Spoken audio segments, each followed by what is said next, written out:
Hi friends, this is Geography Girl Jamie with Around the World in Homeschool Days. Today I want to share with you my very favorite series for my kids to study artists. This is called A Weekend with Matisse by Florian Rodari.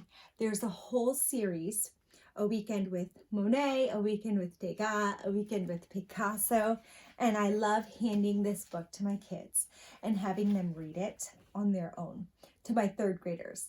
And this is the perfect level for elementary reading. I like how it is written in a conversational style, as if Matisse is speaking directly to the reader. Voila, barely 10 o'clock in the morning, and here we are, well above the clouds on our way to Nice. I love the south of France, and I know you will too.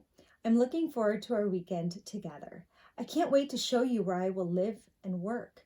In less than an hour, you will see the Mediterranean, the harbor with its boats and white houses, and as we land, the beautiful green trees and colorful flowers of Nice. That's just a little bit from the first page. I'm going to flip randomly. This might be the only questionable painting that you can make a decision about showing your kids or not. What lengths artists must go to in order to master the illusion of weightlessness.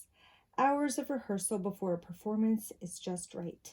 Buckets of perspiration to achieve a few seconds of perfect balance. There, we're approaching Nice. Let's fasten our seatbelts. We'll be landing in a few minutes.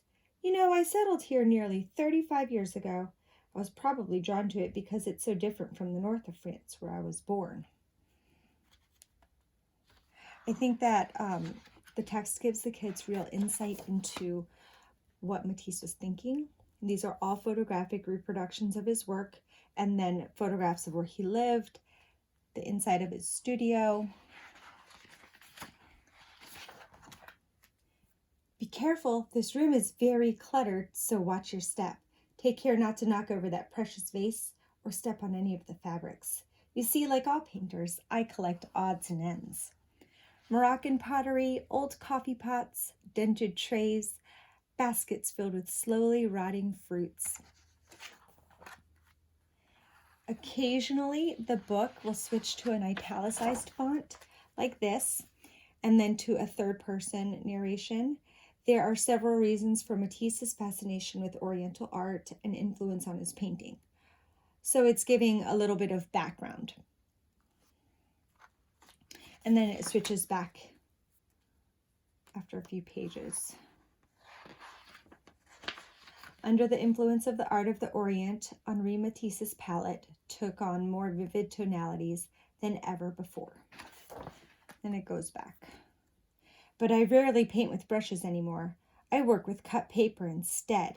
Yes, exactly, with scissors and paste. So you can see that the book is quite long.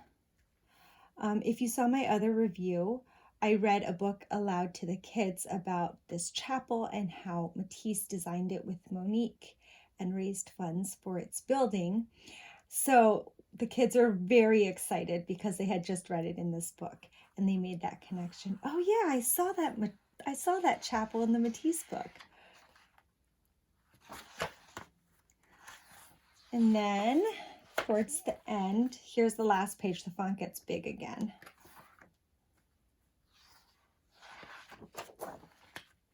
Where to see Henri Matisse. So the last few pages are taken up with this information about Matisse's work in the United States and around the world, and then a timeline.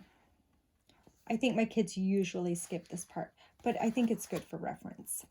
And then the list of illustrations and all that good information, the titles, the year it was done, and where you could find it.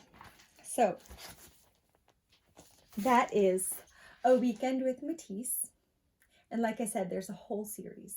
So I will show them to you as I have them, as we study them. And I hope that that look inside was really helpful to you. If it was, please give me a thumbs up and subscribe for more videos. Thanks so much for watching today.